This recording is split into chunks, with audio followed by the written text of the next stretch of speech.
Hello hi friends, welcome back to ഹല നീസ്. ഇന്ന് ഞാൻ ഉണ്ടാക്കാൻ പോകുന്നത് ഒരു പൊറോട്ടയാണ്. സാധാരണ എല്ലാവർക്കും ഭയങ്കര ബുദ്ധിമുട്ടുള്ളതാണ് ഈ പൊറോട്ട ഉണ്ടാക്കുന്നത്.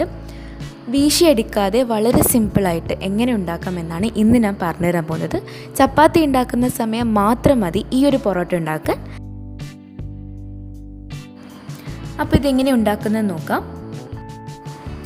ഇതിനായി 2.5 കപ്പ് മൈദ എടുത്തിട്ടുണ്ട്. ഇതിലേക്ക് 1/2 ടീസ്പൂൺ പഞ്ചസാരയും ആവശ്യത്തിന് ഉപ്പും ചേർത്ത് ഒന്ന് മിക്സ് ചെയ്യാം.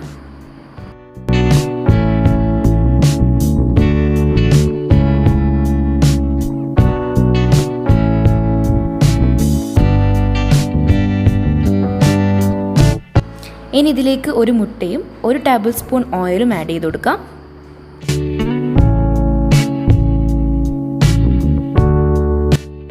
ഇതിനെ കുഴച്ചെടുക്കാം. കുഴക്കാനായി ഇവിടെ ഇളം ചൂടുവെള്ളമാണ് എടുത്തിട്ടുള്ളത്.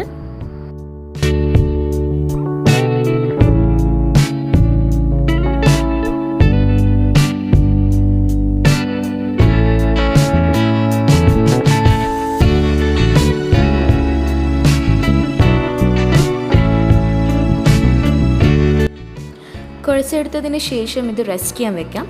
ഇവിടെ കൂടുതൽ ടൈമൊന്നും റെസ്റ്റ് ചെയ്യാൻ വെക്കുന്നില്ല, ഒരു 20 മിനിറ്റ് മാത്രമേ ഞാൻ വെക്കുന്നുള്ളൂ.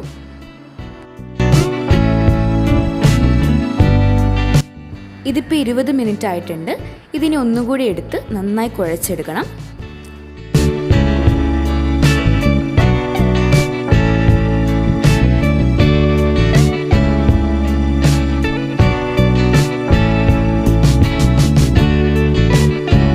ഇനിതാ ഇതുപോലെ ഈ ഒരു വലിപ്പത്തിൽ ബോൾസ് ആക്കി എടുക്കാം. നമ്മൾ സാധാരണ ചപ്പാത്തിക്ക് എടുക്കുന്ന സൈസ് തന്നെയാട്ടോ ഇതിൽ വേണ്ടത്.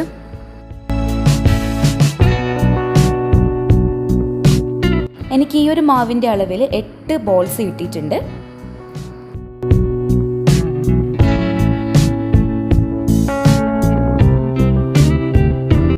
ഇനി ഇതിൽ നിന്ന് ഓരോ ബോൾസ് എടുത്ത് പൂരിയുടെ വലിപ്പത്തിൽ പരത്തിയെടുക്കാം.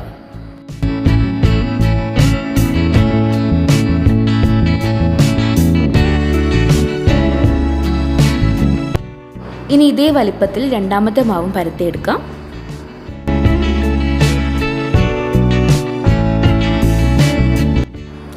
ഇനി ആദ്യം പരത്തി വെച്ച മാവിൻ്റെ മുകളിൽ കുറച്ച് നെയ്യ് തടവി അതിന് മുകളിൽ പൊടി വിതറി കൊടുത്ത് ഈ രണ്ടാമത് പരത്തി വെച്ച മാവ് അതിന് മുകളിലേക്ക് വെച്ച് കൊടുക്കണം.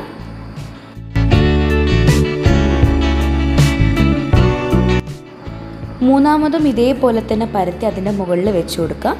ഇങ്ങനെ 4 ലെയർ ഉണ്ടാക്കുന്നുണ്ട്.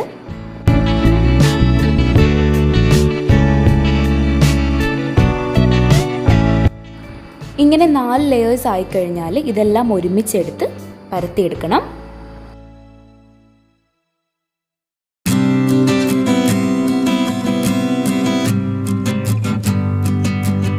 ഇത് നല്ല വലിപ്പത്തിൽ നല്ല തിന്നായിട്ട് പരത്തിയെടുക്കണം. എത്രത്തോളം തിന്നാക്കാൻ പറ്റുമോ അത്രയും തിന്നാക്കി പരത്തുക.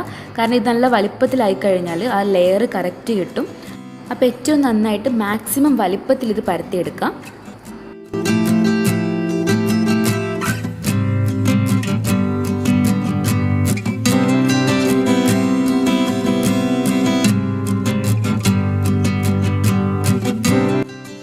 ഇനി ഇതിന് മുകളിൽ നെയ്യ് തടവി കുറച്ച് പൊടി സ്പ്രെഡ് ചെയ്ത് കൊടുത്ത് നല്ല ടൈറ്റിൽ റോൾ ചെയ്തെടുക്കാം.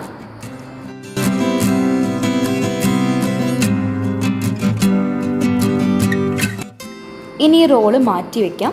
ഇതിന് ഒരു പ്രാവശ്യം കൂടി നമുക്ക് റോൾ ചെയ്തെടുക്കാനുണ്ട്. അതിനു വേണ്ടി നമ്മൾ ഒരു പ്രാവശ്യം കൂടി നേരത്തെ ചെയ്ത സെയിം പ്രൊസീജിയർ ഒന്നും കൂടി ചെയ്യുക. ഇതേപോലെ മാവ് പരത്തുക, ഓരോ അട്ടിക്കട്ടിക്ക് വെച്ച് ഓരോ ലെയേഴ്സ് ആക്കി വെക്കുക. ഇതിനി എന്നിട്ട് നന്നായിട്ട് വലിപ്പത്തിൽ പരത്തിയെടുക്കാം.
ഇത് ഇത്ര തിന്നായി പരത്തി കഴിഞ്ഞാൽ നേരത്തെ നമ്മൾ മാറ്റി വെച്ച ആ റോള് ഇതിൻ്റെ മുകളിൽ വെച്ച് അതും കൂടി ഒരുമിച്ച് റോൾ ചെയ്തെടുക്കണം.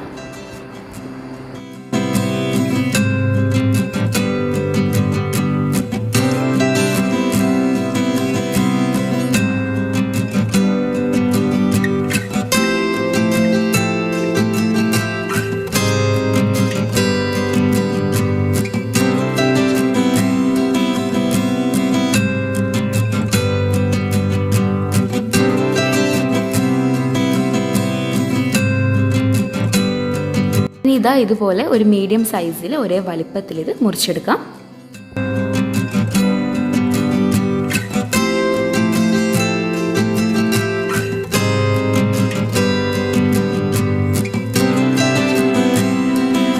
ഇങ്ങനെ മുറിച്ചെടുത്തതിന് ശേഷം ഒന്ന് കൈകൊണ്ട് പ്രസ് ചെയ്താൽ തന്നെ കാണാൻ പറ്റും നമുക്ക് ആ ലെയേഴ്സ്, പൊറോട്ടയുടെ ലെയേഴ്സ് കറക്റ്റ് കാണാൻ പറ്റുന്നുണ്ട്.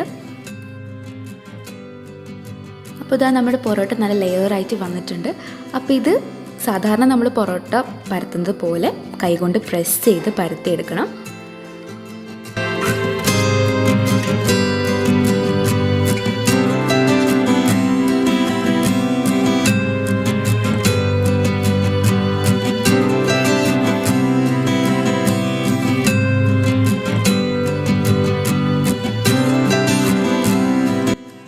ഇതിന് ചുട്ടെടുക്കാം.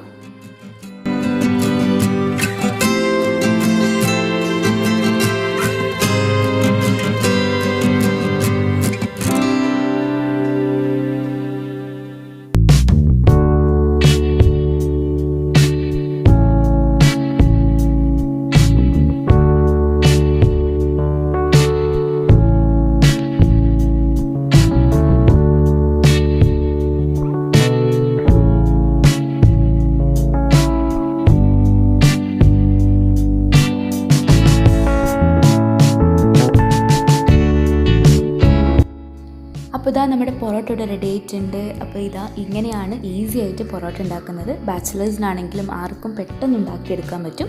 അപ്പോൾ എന്തായാലും ട്രൈ ചെയ്ത് നോക്കുക. അപ്പോൾ അടുത്തൊരു വീഡിയോയിൽ നല്ല അടിപൊളി റെസിപ്പി ആയിട്ട് ഞാൻ വീണ്ടും വരുന്നതായിരിക്കും. ചിൽ ദെൻ ബൈ.